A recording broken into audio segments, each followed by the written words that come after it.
사사기 20장 1절에서 7절 먼저 합독합니다. 시작.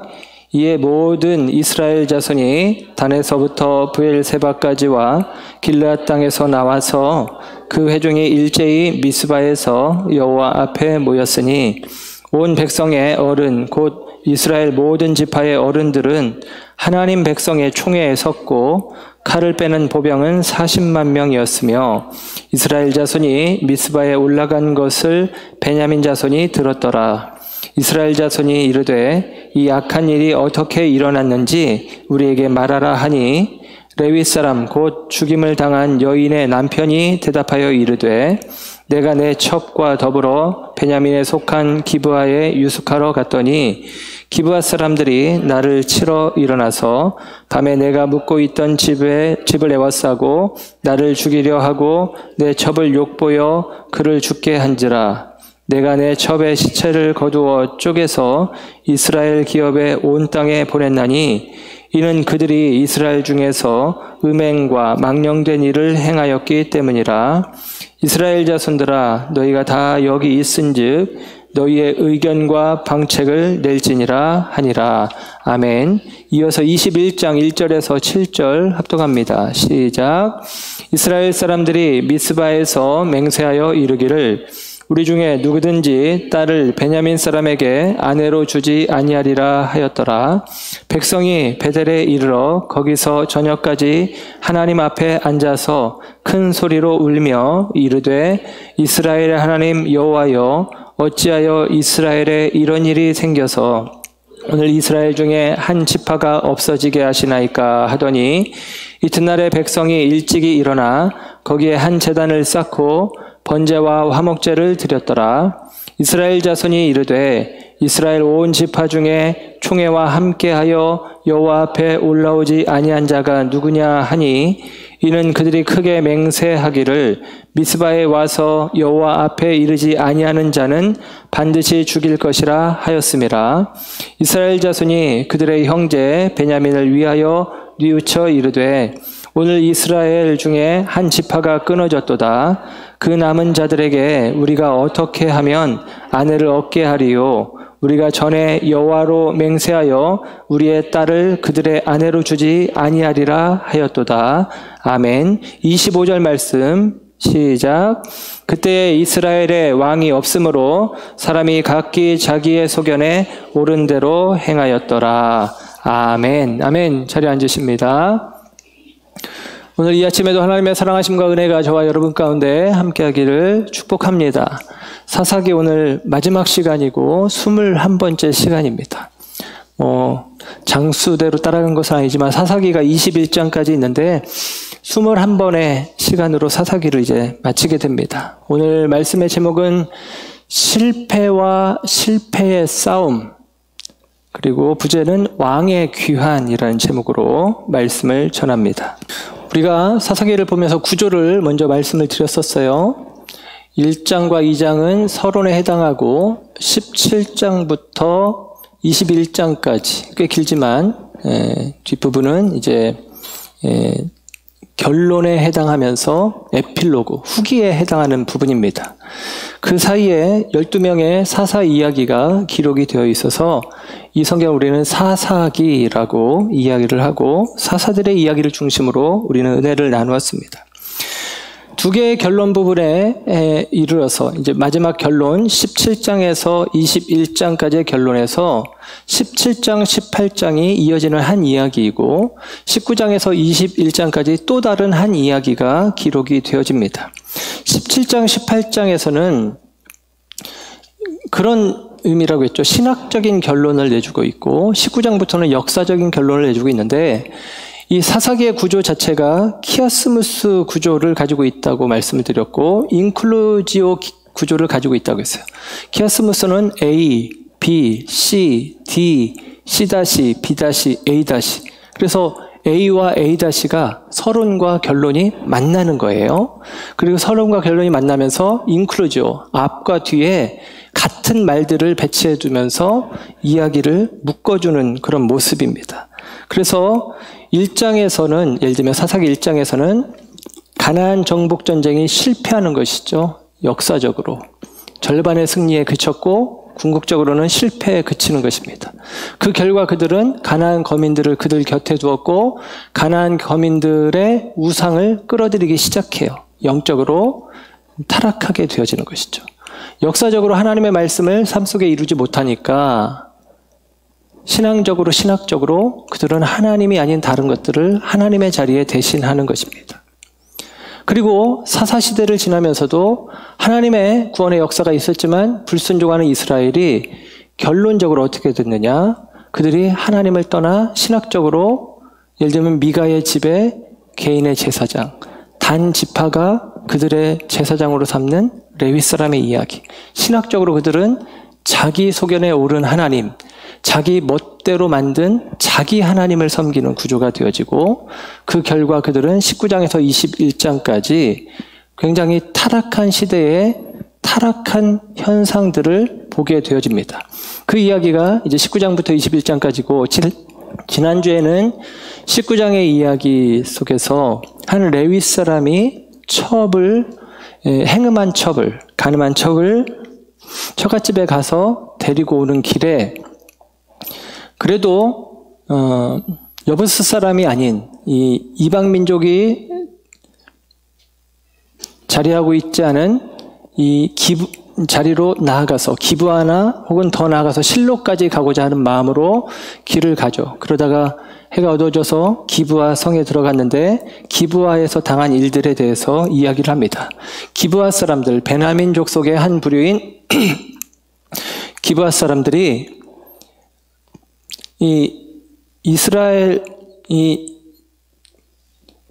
베냐민 족속의 한 부류인 기브아 사람들이 이 레위 사람과 그의 그의 아내 일행을 향해서 악한 일들을 행하는 일들에 대해서 우리가 이야기를 나누었습니다.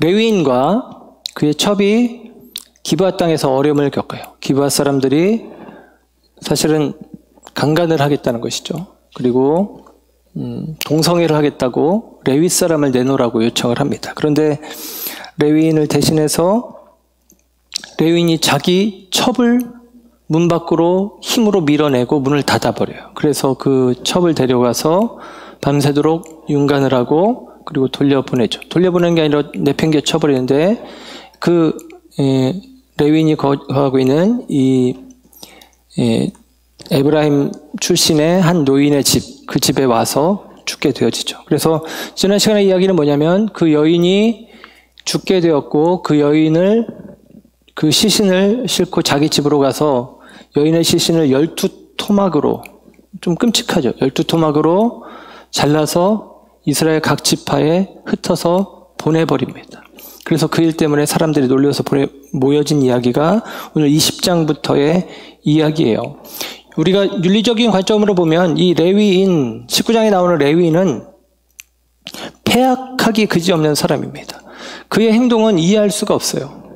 자기를 대신해서 여인을 밖으로 내놓고 그 여인이 밤새도록 윤간당하는데 염려하지도 않고, 그리고 그 여인이 돌아왔는데 그냥 툭툭 발로 치면서 일어나 가자라고 이야기하는 그런 모습을 보면 윤리적으로 보면 이 사람은 패역한 사람입니다. 그런데 여러분, 그 이야기를 윤리적으로 보면, 사사기를 윤리적인 관점에서만 보면 이해가 안 돼요. 특별히 삼손 같은 경우도 윤리적인 관점으로 보면 여성 편력에 사로잡혀서 정말로 그 인생 망쳐버린 사람입니다. 그런데 삼손이 히브리서 11장에 나오는 믿음의 선진들의 이야기에 함께 믿음의 선진의 반열에 들어갔다는 것은 중요한 의미가 있습니다. 구속사적인 관점에서 볼 때 삼손은 분명 하나님의 구원의 역사에 쓰임받은 존재임이 분명하죠. 오늘 레위인은 윤리적인 관점으로 볼 때 분명히 나쁜 놈이에요. 나쁜 사람입니다. 그런데 이 이야기는 구속적인 관점에서 우리에게 들려주는 이야기들이 있다라는 것이죠. 무엇이냐? 이 레위인에 의해서 내던져진 이 여인, 밤새도록 이 기브아의 불량배들, 곧 그 표현을 벨리알이라고 표현했는데 악한 세력이죠. 그 악한 세력에 의해서 유린당하는 그 여인은 마치도 이 시대의 성도, 이 시대의 교회와 같다라는 것입니다. 그리고 주님은 레위의 역할을 하는 하나님과 죄인된 우리 사이에 중보자 역할을 하는 주님은, 우리 주님이 물론 이런 일은 하지 않죠. 그런데 이 이야기 속에서 우리 주님은 우리를 세상 가운데 내어 던지고 마치도 외면하신다라는 거예요. 언제까지? 죽기까지. 그래서 주님이 원하시는 게 뭐냐? 이루어가는 것이 무엇이냐? 성도의 고난, 성도의 죽음을 통해서 세상을 향한 고소와 고발을 하는 것입니다. 세상을 심판할 분명한 이유, 명분을 성도의 고난 속에서 찾는 거예요. 그게 본문의 이야기입니다. 베냐민 지파는 이 기브아의 불량배들, 그리고 그들과 함께 마음을 합하는 베냐민 지파는 분명히 악한 일들을 저질렀고, 그들은 하나님의 심판의 대상임이 폭로되어지고 있다라는 사실을 이야기합니다. 그런데 오늘 이야기는 기브아 사람들과 베냐민 사람들만이 아니라 이스라엘 전체의 죄악에 대한 폭로가 오늘 20장, 21장에 기록되고 있다라는 사실이에요. 레위인이 자기 첩이 흉간당하고 죽고, 그리고 그 여인을 12토막 내어서 각 지파에게 흩어 보냅니다. 사람의 시체의 일부분이 그들에게 도착했을 때 사람들은 깜짝 놀라죠. 그리고 19장 30절의 말씀을 보면 이런 일은 일어난 적도 없었고 우리가 본 적도 없다. 전대미문의 사건이 벌어진 것입니다. 그래서 사람들이 깜짝 놀라서 모여지는 거예요. 사람들이 미스바로 모여졌다라고 20장 1절에 이야기합니다. 단에서부터 브엘세바까지 이스라엘 전역에서 모든 사람들이 이스라엘의 총회로 모여서 40만 명이 모였다라고 이야기를 하고 있습니다. 40만 명이 모인 상태에서 도대체 이게 무슨 일이냐, 왜 우리에게 이런 시체들을 보낸 것이냐, 시체 조각들을 보낸 것이냐 하면서 레위 사람과 총회 사이에 이야기가 주어집니다. 레위 사람이 총회 앞에서 이야기하는 거예요. 내가 여차여차해서 내 첩을 데리고 다시 내 집으로 돌아가는 길에 중간에 기브아에 들렀는데 기브아에서 해가 져서 한 노인의 집에 들어가서 유숙하는데 그곳에 불량배들이 와가지고 내 아내를 달라고 해서 그 아내를 겁탈하고 죽게 내버려뒀다라고 이야기하는 것입니다. 그리고 나서 그 상황을 이야기하고 나서 20장 7절의 말씀을 보면 레위 사람이 물어요. 레위인이 물어요. 뭐라고 묻냐? 너희의 의견과 방책을 낼지어다. 내가 이런 일을 당했는데 이스라엘 우리나라 안에 이런 불의한 일들이 있어. 이것들에 대해서 너희는 어떻게 할 거야? 라고 묻게 되어집니다. 그래서 이스라엘 총회에서 결정을 내려요. 우리가 이 일은 도무지 용납할 수 없는 일이니까 각 지파에서 10분의 1씩, 그래서 40만 명이 모였으니까 4만 명을 뽑아서 보냅니다. 베냐민으로. 베냐민 땅에 가서 베냐민 사람들에게 이야기하는 것이죠. 기브아의 그 불량배들 내놔라. 그들을 우리가 죽여서 우리 가운데 있는 악을 제거하겠다. 20장 13절. 그들을 죽여서 우리 가운데 있는 악을 제거할 테니까 내놔라 라고 이야기합니다. 그런데 베냐민 사람들이 이상하게 그 악한 사람들을 두둔하고 편을 듭니다. 그러면서 그래도 니들이 뭔데, 이런 거죠. 니들이 뭔데 우리 지파 사람을 너희들이 마음대로 죽인다 해야 한다 하느냐라는 식인 것이죠. 그리고 그들 앞에는 지금 4만 명만 있으니까, 4만 명이 대표로 왔으니까 한번 싸워볼까 하는 생각이 드는 것입니다. 그래서 성경 이야기를 보면 베냐민 지파 사람들이 2만 6천 명, 그리고 이 기브아에서 왼손잡이로 훈련되어진 사람들, 전쟁에 특화되어진 사람들이 700명. 그래서 베냐민 지파에서는 2만 6,700명. 그리고 그들 앞에 지금 서 있는 사람들은 4만 명이에요. 근데 그래도 4만 명이 더 많잖아요. 그런데 지금 이 베냐민 사람들은 기브아 성읍에 지금 이렇게 요새에 있으니까 한번 해볼 만하다라는 생각이 들었는지 싸우겠다고 이제 맞서는 것입니다. 그래서 그 다음에 이야기는 이제 하나님 앞에 질문하는 이야기부터 시작해서 내전이 일어나요. 질문의 내용을 여러분 성경을 펴시고, 오늘 좀 본문이 길어서 빨리빨리 봐야 됩니다. 17절, 23절, 그리고 28절을 볼 건데요. 17절에 가면 이스라엘 자손이 하나님 앞에 질문합니다. 하나님, 우리 중에 누가 먼저 올라가서 베냐민 자손과 싸울까요? 그럽니다. 하나님이 이제 전쟁해야 됩니다. 쟤들 말을 안 듣습니다. 싸웁니다. 누가 먼저 올라갈까요? 라고 이야기합니다. 그리고 23절에 가면 이렇게 이야기합니다. 다시 나아가서 내 형제 베냐민 자손과 싸우리까? 그럽니다. 왜냐하면 싸우러 갔는데 패해요. 그래서 22,000명이 죽습니다. 그래서 두 번째 묻는 거예요. 하나님, 나가서 싸울까요? 내 형제 베냐민과 싸울까요? 싸워라? 그랬더니 나가서 싸웁니다. 근데 놀랍게 18,000명이 또 죽어요. 그래서 세 번째 묻습니다. 세 번째 묻기를 28절. 우리가 다시 나아가 내 형제 베냐민 자손과 싸우리까 말리까? 그럽니다. 그랬더니 하나님이 너의 손에 붙일 테니까 가서 싸워라 해서 이겨요. 이번에는 이깁니다. 근데 여러분 보세요. 이 질문의 순서가 이렇습니다. 하나님, 누가 먼저 올라가서 싸울까요? 하나님, 우리가 형제들과 싸울까요? 하나님, 우리가 싸워야 할까요? 말아야 할까요? 여러분, 들어보면 이상하지 않습니까? 질문의 순서가 뒤바뀌어 있습니다. 질문의 순서가 이렇게 돼야 맞죠? 하나님, 이런 상황인데 우리가 베냐민과 싸워야 할까요? 말아야 할까요? 싸워라. 그래요? 그러면 누가 먼저 올라갈까요? 누가 먼저 앞장서 갈까요? 이렇게 물어야 맞죠. 그런데 이스라엘은 어떻게 물어요? 하나님, 누가 먼저 올라갈까요? 이스라엘과 싸울까요? 이 싸울까요라는 표현은 앞에는 어떻게 표현하냐면 전날처럼 전열을 정비하고 물어보는 거예요. 우리 싸울 준비 됐는데 싸울까요? 라고 하는 것이죠. 그리고 맨 마지막에 두 번의 전쟁에서 패하고 나서 이스라엘 총회가 하는 질문은 이것입니다. 하나님, 싸울까요? 말까요? 여러분, 이게 먼저 되어야 될 질문인 것이죠. 그들이 첫 번째, 두 번째 전쟁에서 22,000명, 18,000명 죽었다는 거예요. 그러면 합하면 4만 명이에요. 이스라엘 총회를 대표해서 10분의 1, 4만 명을 보냈는데 40만 대 26,700이 싸웠는데 4만 명이 죽은 것입니다. 이것은 상징적으로 이스라엘 총회가 완패했다는 의미예요. 그리고 나서 그들이 완패한 이유는 마치 이런 것이죠. 하나님께 묻지 않아요.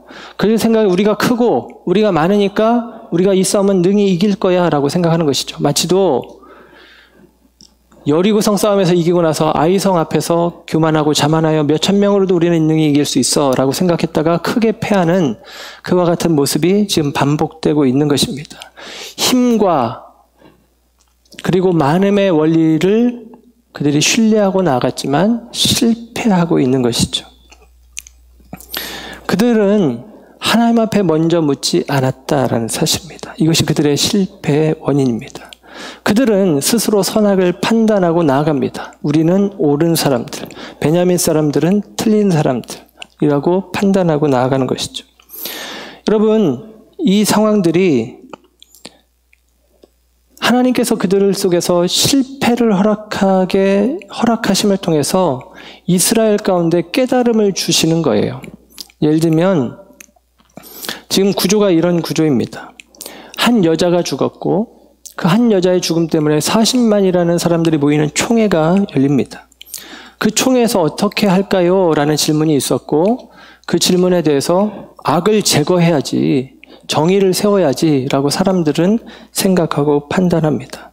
그러나 여러분, 악을 제거하자라고 하는 그들의 생각은 인간들의 선악 판단에 의해서 내려진 결정입니다. 그리고 그 결정의 결과는 공멸이에요. 이스라엘 총회의 사람들이 죽어지고 그 싸움에서 결국은 이기지만 베냐민 사람들도 다 죽어지고 함께 무너지는 것이 그들의 선악간의 판단의 결과다라고 하는 사실입니다. 선악과를 따먹은 아담의 자손들, 선악과를 따먹은 이후에 인생들이 가지고 있는 모습들입니다. 그들은 이런 생각을 했을 거예요. 우리는 이런 일을 본 적도 없어. 들은 적도 없어. 우리는 저들과 달라. 우리는 저들을 정죄하고 저들 안에 있는 악을 제거할 자격이 있어 라고 스스로 생각했을 것입니다. 우리는 40만이니까 저들이 26,700이니까 우리는 저들을 압도하는 힘이 있어 라고 생각하는 것입니다. 우리는 공식적인 절차를 밟았어.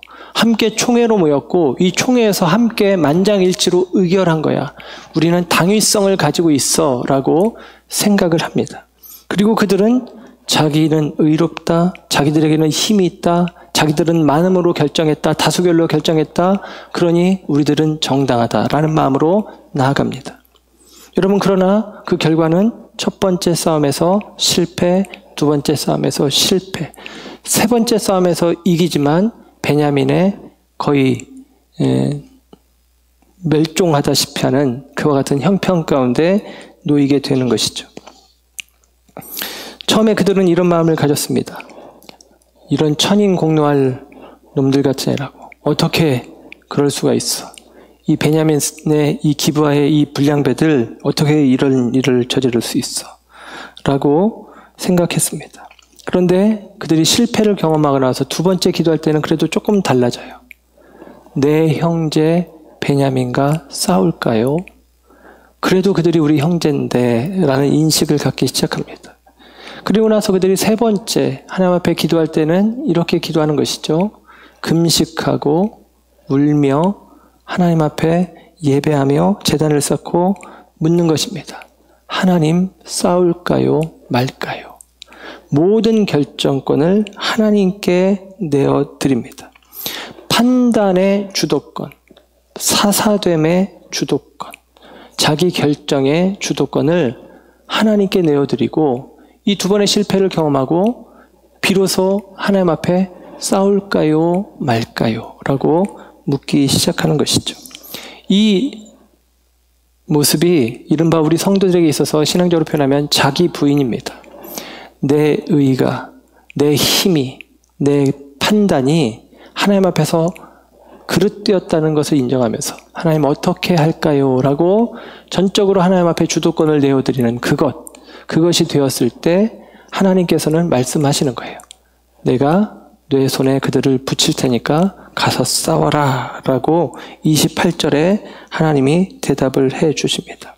그리고 그들은 이전과 다르게 굉장히 조심스럽게 싸워요. 마치도 아이성 전투에서 1차 실패하고 2차 전투에서는 그들이 하나님의 약속이 있었음에도 불구하고 매복을 하고 그리고 전략을 세우고 전술을 세우고 하는 것처럼 아주 전략을 세워서 그래서 아이성 싸움과 거의 똑같게 처음에 지는 척 싸워서 지는 척하고 퇴각하다가 이 기브아 사람들이 베냐민 사람들이 성 밖으로 나왔을 때 성을 점령하고 돌아서서 양쪽에서 합공을 펼쳐서 이 베냐민 사람들을 물리치는 그런 모습들을 보게 됩니다. 그런데 여러분, 그들이 그렇게 전략을 세웠다 할지라도 성경의 증언은 이 싸움이 하나님으로 말미암아 결국은 이스라엘 총회가 이기게 하셨다라고 이야기합니다. 20장 35절의 말씀을 보면 여호와께서 이스라엘 앞에서 베냐민을 치시니 라고 이야기합니다. 아멘이죠. 하나님께서 베냐민을 치셨다라는 거예요. 하나님이 친히 베냐민을 치시는 것입니다. 베냐민은 분명히 그릇되었고 죄되었고 그리고 그들은 심판이 하나님의 징계가 필요한 자들이었습니다. 근데 그것을 누가 대신하겠다고요? 여호와의 총회가. 근데 하나님이 그것을 용납하지 않으시죠. 하나님이 친히 그것들을 제거하시는 것입니다. 우리 속에 이스라엘 안에 베냐민 같은 기브아 사람 같은 벨리알 같은 존재들이 있을 수 있어요. 우리 안에 이것만 내 삶 가운데서 제거되면 내 삶이 더욱더 온전할 텐데 라고 하는 생각 속에 가지고 있는 어떤 육적인 요소들이 있을 수 있다는 것입니다. 근데 그 육적인 요소를 내가 발견하고 안달지라도 이것을 내 힘으로 내 속에서 제거해낼 수가 없죠. 그래서 하나님이 하시는 일입니다. 하나님께서 우리 속에 있는 악을 제거하실 수 있도록 우리를 하나님 앞에 내어드리는 그 과정이 자기 부인의 과정이고 그 과정이 있을 때 하나님께서 우리 속에서 역사하셔서 우리 안에 있는 악을 제거하신다라는 사실입니다. 우리 힘으로 못하는 것이죠. 하나님이 하신다라는 사실을 이야기를 해줍니다. 결국 하나님의 도우심을 통해서 이 세 번째 전쟁에서는 이기게 되어집니다. 그래서 베냐민 사람들을 물리치고 기록이 여러 가지로 표현되어지는데 어쨌거나 26,700명 가운데 다 죽고 600명만 남게 되어져요. 그런데 20장 맨 마지막 48절에 가면 성경이 이렇게 기록을 합니다. 48절 온 성읍과 가축과 만나는 자를 다 칼날로 치고 닥치는 성읍은 모두 다 불살랐더라. 베냐민 땅에 들어가서 온 성읍에 다 불을 지르고 그리고 거기서 만나는 모든 사람들을 죽이고 심지어는 가축까지 죽였다라는 것입니다. 여러분, 베냐민 사람들은 이스라엘의 지파, 형제잖아요. 원래 진멸하라라고 하는 요구는 하나님께서 여호수아를 통해서 가나안 땅에 들어가면 그 땅 거민들을 다 진멸하라라는 거예요. 그런데 1장, 2장에서 확인했지만 가나안 거민들은 진멸하지 않고 진멸하지 못하고 하나님의 말씀을 의지해서 나아가서 물리치지 못하고 지금 19장에서 21장까지 있는 이 사단도 사실은 여부스, 예루살렘 땅의 여부스의 거민, 그 땅은 원래 베냐민 사람들이 차지했어야 되거든요. 그러면 그냥 여부스 땅에 들어가서 쉬면 되는데 그렇게 안 하고 조금 더 가다가 밤 늦은 시간에 기브아에 들어가서 그런 어려움을 겪게 되어지는데, 예를 들면 그렇게 하나님께서 진멸하라고 하는 가나안 족속에 대해서는 진멸하지 않았는데 그들이 지금 자기 동족인 이 베냐민 사람들에게 대해서는 진멸하는 일들을 지금 하고 있는 것입니다. 그래서 이것은 무엇을 이야기하냐면 그들이 1차, 2차 전쟁에서 이미 4만 명이나 패하고 죽었단 말이에요. 결국에는 전쟁을 보면 우리가 영화나 그런 데서도 알지만 보복하는 마음이 있는 거예요. 전장에서는 전쟁, 논리적인 싸움이 되지 않습니다. 감정만 일어나는 것이죠. 결국에는 수많은 학살들이 그 안에 일어나고 잔혹한 일들이 일어나는 것입니다. 그래서 동족 상잔에 큰 비극이 있어졌다라고 하는 사실입니다. 여러분, 이 모습을 보면서 오늘 이 본문 가운데 19장, 20장, 21장에 모두가 다 이름이 등장하지 않는데 한 사람의 이름이 실명으로 거론됐다고 했잖아요. 그게 바로 비느하스라는 이름입니다. 20장, 28절에 보면 비느하스라는 이름이 나오는데요. 그 사람은 아론의 아들 엘르아살의 아들 비느하스입니다. 비느하스의 이야기를 조금 드리고 말씀을 이어가길 원하는데요. 비느하스는 지난 시간에도 잠깐 말씀드렸지만 민수기 25장에서 바알보올 사건이 있었을 때 하나님께서 전염병을 통해서 이스라엘 가운데 이방 모압 여인들과 통혼하는 간음하는 그 여인들 그 일로 말미암아 하나님께서 전염병을 보내셨고 많은 사람들이 죽어가기 시작합니다. 그때 비느하스가 이방 여인과 동침하는 사람을 창으로 찔러서 죽였을 때 전염병이 멈춰요. 비느하스는 하나님의 의분, 하나님의 마음을 가지고 하나님의 분노를 가지고 일어난 것입니다. 그래서 하나님께서 전염병을 비느하스를 통해서 멈추시는 일이 민수기 25장에 나옵니다. 그리고 또 비느하스의 이야기가 한 군데 더 나오는데 여호수아서 22장에 보면 가나안 정복 전쟁이 다 끝나고 요단 동편으로 처음에 원했던 루벤, 갓, 므낫세 반지파, 루벤, 갓, 므낫세 반지파의 사람들이 돌아가려고 해요. 그때 돌아가라 그렇게 이제 하죠. 근데 돌아가는 길에 요단강을 건너기 전에 요단강 가에다가 큰 제단을 쌓습니다. 그랬더니 이쪽에 요단 서편에 있는 이스라엘 지파들이 볼 때 아니 저놈들이 따로 제단을 쌓네? 저놈들이 제단을 쌓는 목적이 뭘까? 저놈들이 불순한 생각을 가지고 있나 하고선 이 사람들이 화가 나서 이 사람들과 싸우려고 합니다. 근데 싸우기 전에 먼저 사람을 보내요. 사람들을 보내는데 그 사절단의 대표가 비느하스입니다.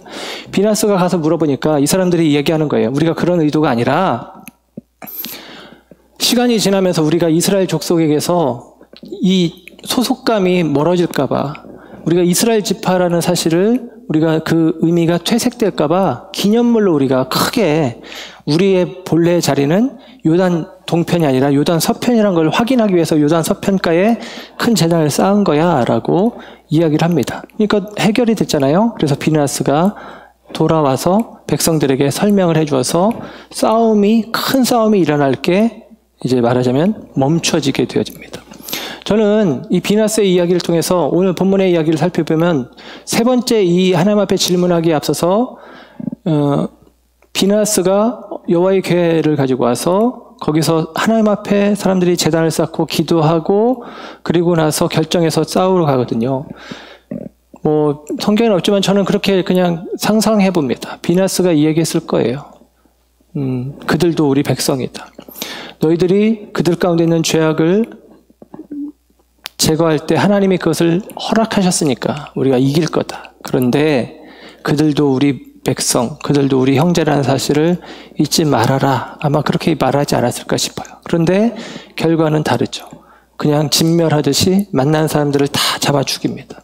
그렇게 감정을 다 쏟아내고 그들 가운데 있는 그 감정을 다 쏟아내고 난 다음에 이제 살펴보게 되는 게 21장인데요. 21장으로 가면 결국은 어떻게 되느냐? 후회해요. 그들이 한 일을 후회하는 것입니다. 그래서 오늘 말씀의 제목을 제가 실패와 실패의 싸움이라고 이야기를 했습니다. 그들이 자기들 나름대로는 그들 가운데 있는 악을 제거하겠다라고 이야기를 하고 생각을 했지만 결국에는 그들은 하나님 앞에서 하나님의 뜻을 제대로 반영해내지 못하고 있다라는 사실입니다. 인간의 열심을 냈던 것이죠. 자기 소견에 옳다고 여기는 자기 판단을 따라 그 일들을 행했다라는 것입니다. 그리고 그들이 자기 소견을 따라 자기가 옳다 여기며 그들이 행했던 일의 결과는 무엇이냐? 12지파가 11지파가 되는 것입니다. 12이 가진 완전의 개념이 그들의 열심으로 말미암아 11라고 하는 불완전으로 귀결되고 있다라고 하는 사실입니다. 힘과 많음으로 정욕을 채운 기브아의 불량배들, 그리고 베냐민, 그들도 실패한 사람들이고, 또 다른 힘과 많음으로 나름대로의 정의를 세우고자 했던 이스라엘 총회 역시도 실패한 것입니다. 실패와 실패가 만나서 싸운 결과는 소멸과 후회만 남는다라는 사실입니다. 그 소멸의 모습, 후회하는 단상이 21장에 기록이 되어 있습니다. 베냐민 사람들 가운데 600명만 남았대요. 다 죽고 600명만 남았답니다. 그들이 광야로 도망가서 림몬바위라는 곳에 숨어 지내는 지 4달이 지났는데 4달의 시간이 지나고 나니까 감정이 가라앉고 좀 생각이 돌아왔는지 이스라엘 총회에서 이제 고민하기 시작합니다. 아, 우리 형제였는데 그래도 어쩌다가 우리가 이렇게 서로 이렇게 피 흘리는 싸움을 했을까. 그러면서 아쉬워합니다. 우리가 원래 12지파인데 한 지파가 없어졌으니 이거 뭔가 우리 부족하다, 빠졌다 라는 생각에 그들이 후회를 하기 시작합니다. 그들이 싸움하기 전에 결단했거든요. 이 베냐민 지파 사람들에게는 우리 딸을 절대 내주지 말자. 저놈들은 상종 못할 놈들이다 라고 하고 하나님의 이름으로 맹세를 했어요. 우리 딸들을 내주지 말자. 베냐민 사람이 600명이 남았는데 이 이스라엘 사람들이 딸을 내주지 않으면 그들은 결혼하지 못하고 시간이 지나면 자연적으로 더 소멸돼서 없어지게 되어집니다. 그래서 그들이 걱정하는 거예요. 어떡하지? 베냐민 지파가 진짜 없어지게 생겼네? 라고 생각을 하는 것이죠. 그런데 그들이 그렇게 생각하면서 21장 3절에 보면 여전히 그들 가운데 있는 악함이 드러나는데 변하지 않는 악함이 있어요. 3절, 이르되 이스라엘 하나님 여호와여 어찌하여 이스라엘에 이런 일이 생겨서 오늘 이스라엘 중에 한 지파가 없어지게 하시나이까. 그럽니다. 여러분, 하나님께 지금 원망하는 거예요. 어찌하여 하나님 이런 일이 있게 하셨습니까? 아니, 자기들이 다 진멸해놓고, 진멸하라고 하는 가나안 사람들은 진멸하지 않고, 좀 그럼에도 불구하고 너희들 안에 있는 악을 제하되 너희 형제다라고 이야기함에도 불구하고 그들을 향하여 그들의 감정을 그대로 쏟아부어서 가축까지도 다 진멸해버리는, 성읍마다 다 불태워버린 그들이 하나님 앞에 하나님 이게 무슨 일입니까? 어떻게 해서 하나님 왜 이러셨습니까? 라는 식으로 이야기를 하는 것이죠. 그러더니 하나님과 상관없이 자기들 멋대로 또 결정을 합니다. 그들에게 아내를 구해주자. 그리고 나서 하는 행동이 뭐냐면 이스라엘이 총회로 모였을 때 안 모인 자들이 있냐? 안 모인 사람 누구냐? 그랬더니 길앗 야베스 길앗 사람들이 안 왔다는 거예요. 그래? 그놈들 죽이자. 그놈들 다 죽이고 남자를 알지 못하는 처녀 여자들 그들만 취해서 베냐민 사람들에게 아내로 주자라고 결정을 하고 길앗 야베스에 가서 요단 동편 땅이거든요. 그 사람들을 다 또 진멸해 버립니다. 그들도 자기 백성이거든요. 그들도 자기 족속이고. 므낫세 동편 지파에 해당하는 길앗 땅인 동시에 이 길앗이 아주 특이한 성격인 것은 이 므낫세 지파와 갓 지파의 사이에 위치해 있어요. 그래서 때로는 지도를 그린 사람마다 좀 다른데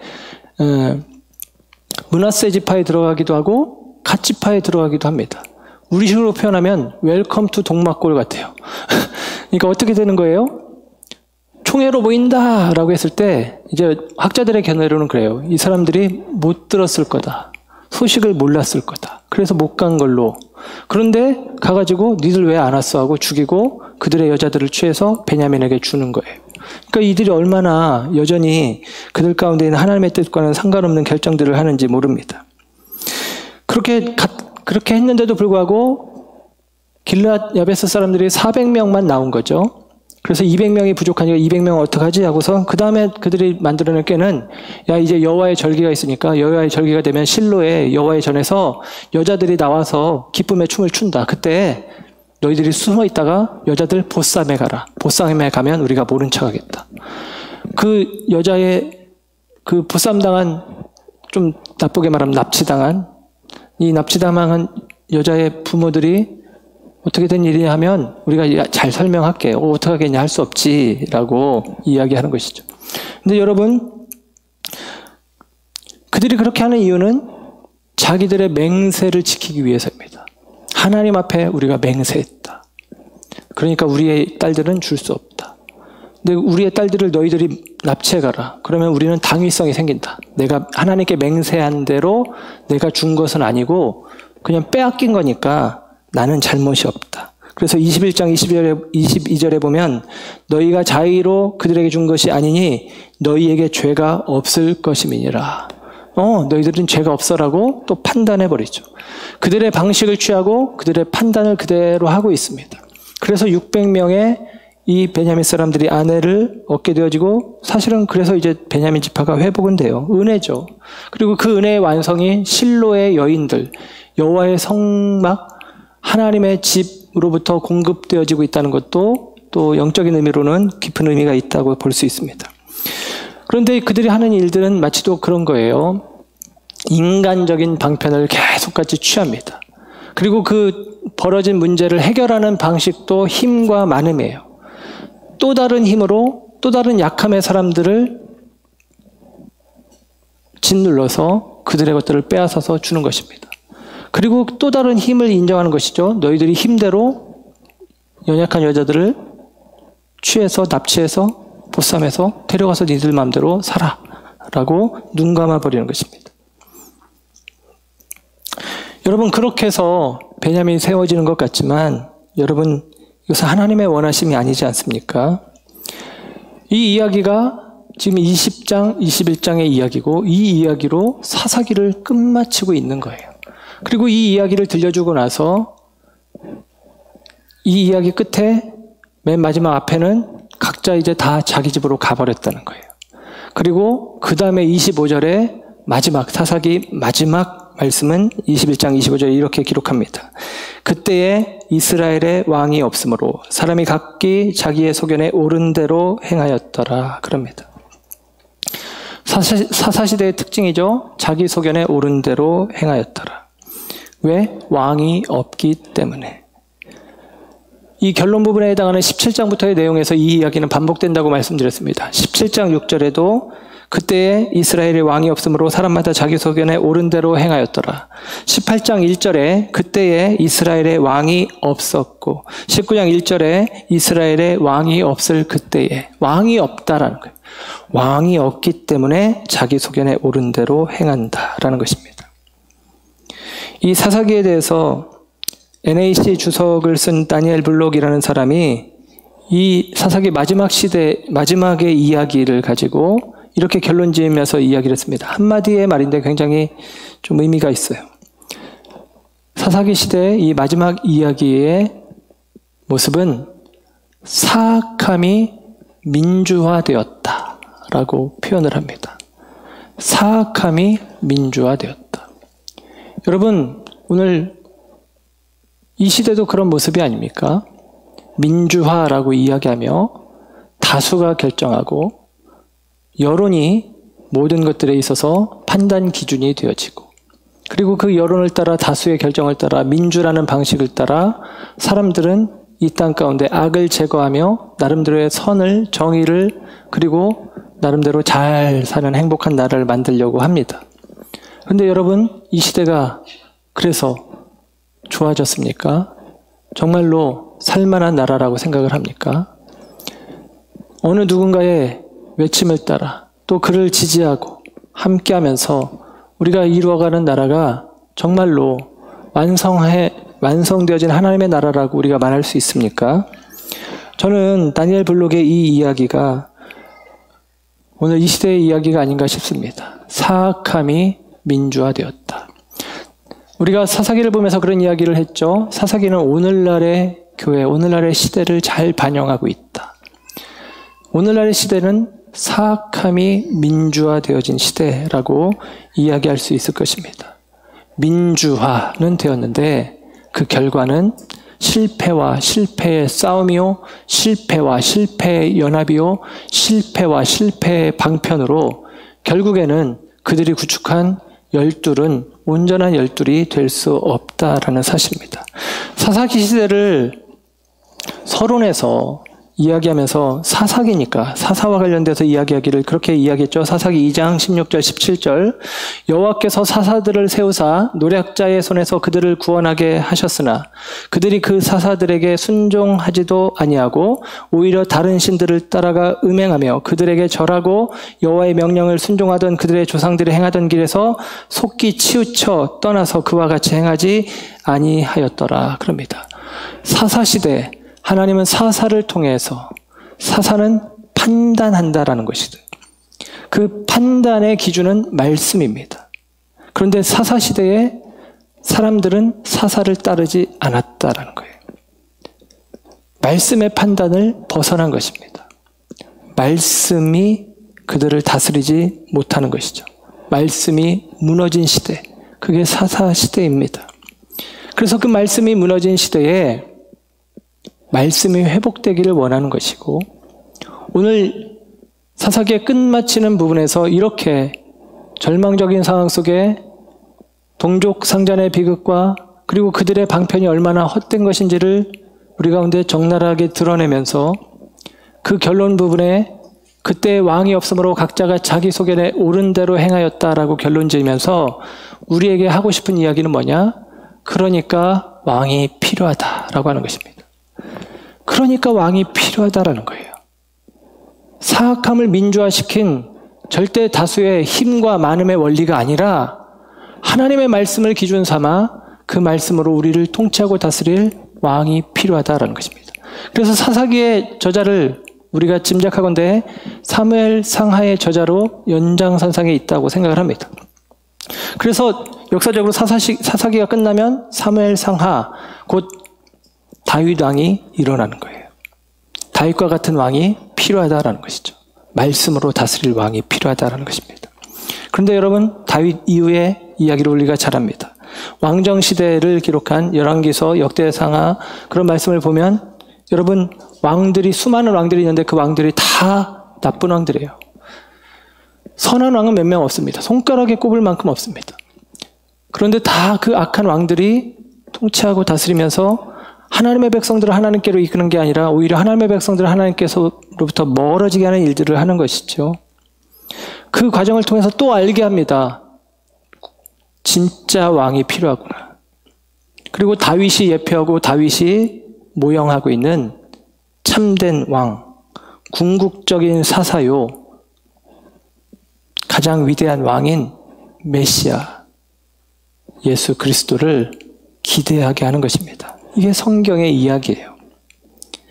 사람들이 그들 가운데 완전을 이루기 위해서 11로 무너진 이 11지파를 12지파로 세우는 방편으로 그들이 취한 방식은 너무나도 인간적인 방법입니다.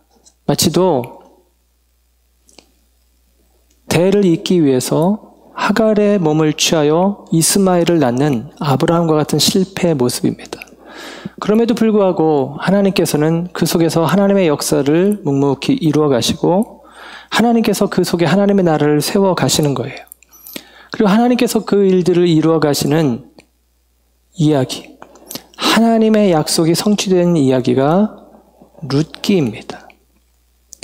사람의 방편으로 실패했지만 하나님의 계획과 섭리 속에 이루어지는 하나님의 은혜를 통해 회복되어지는 이야기가 룻기의 이야기예요. 왕이 없으므로. 그게 사사기의 이야기고 룻기는 똑같은 사사시대의 이야기인데 왕이 준비되어지고 세워지는 이야기가 룻기의 이야기입니다. 그리고 그 룻기의 이야기에 나중에 보아스와 룻, 그 다음에 오벳, 이세, 다윗으로 이어지는 계보가 나오는 것이죠. 다윗 이전의 왕은 사울입니다. 사울 왕의 출신지는 사울은 베냐민 사람이고 기브아 땅에서 나온 사람이에요. 오늘 사사기에 나오는 19장에서 21장에서 나오는 그 이야기, 베냐민의 기브아에서 레위 사람의 첩이 어려움을 당하고 죽은 그 사건으로부터 시작되어진 그 이야기의 자리에 사울 왕이 왕으로 세워지는 거예요. 그리고 성경의 이야기는 그 사울은 어떤 왕? 실패한 왕으로 우리에게 설명을 해줍니다. 인간적인 방편으로 다시 회복시켜서 그 베냐민을 다시 만들어냈지만 그러나 그 속에서 만들어진 결과는 실패로 귀결되어지는 것이고 그 속에서 보이지 않는 하나님의 손길로 말미암아 룻의 일생 속에서 이방 여인이지만 함께 하시면서 그의 생애 속에서 하나님이 이루신 일, 그 룻기의 은혜의 결과, 곧 하나님의 선택의 결과, 그 결과는 그 룻의 이야기는 베들레헴부터 시작돼요. 재밌게도. 그리고 베들레헴에서 나온 왕은 다윗 왕이고 베들레헴에 오실 왕은 예수님이십니다. 하나님의 선택과 하나님의 결정이 결국에는 하나님의 나라를 다윗을 통해서 모형적으로 완성하시고 궁극적으로는 예수 그리스도를 통해서 이 땅 가운데 완성하신다라는 사실입니다. 사랑하는 여러분, 저와 여러분 가운데 우리 안에 있는 선악의 판단 기준을 따라 옛사람의 모습으로 살아가는 우리가 아니라 우리의 방편을 좇아 우리가 원하는 그 나라를 만들어가고자 하는 마음들이 아니라 하나님께서 저와 여러분의 통치자가 되시고 하나님께서 저와 여러분들의 왕이 되어지실 수 있도록 궁극적으로 저와 여러분이 이 땅 가운데서 고난받고 이 땅 가운데서 불의함과 불합리함과 그리고 억울한 일들이 하나님의 백성들 가운데 있는 것이 사실이지만 궁극적으로 저와 여러분들 가운데 오셔서 회복을 선언하시고 구원을 완성하실 분이 예수 그리스도라는 사실, 그리고 우리 가운데 다시 오실 예수 그리스도가 이 일들을 또한 우리 가운데 이루실 것이라는 사실을 믿고 신뢰하며 주님을 바라보시길 원합니다. 사사기를 하면서 올해 우리 교회 표어는 주님의 손에 붙잡힌 삶이라고 말씀을 드렸습니다. 보이지 않는 하나님의 손길이 이스라엘을 인도하시고 주님의 능하신 손으로 이스라엘을 보호하시고 건지시고 구원하시는 일들이 있습니다. 저와 여러분이 우리 하나님을 예수 그리스도를 온전한 나의 주님으로 나의 왕으로 삼고 그분 앞에 우리의 삶을 의탁하여 내어드릴 때 주님의 능하신 손이 저와 여러분들을 붙들어 저와 여러분들을 지키시고 보호하실 것입니다. 그 하나님의 손길에 붙잡히는 저와 여러분의 삶이 되기를 주님의 이름으로 축원합니다. 기도하겠습니다. 사랑과 은혜가 풍성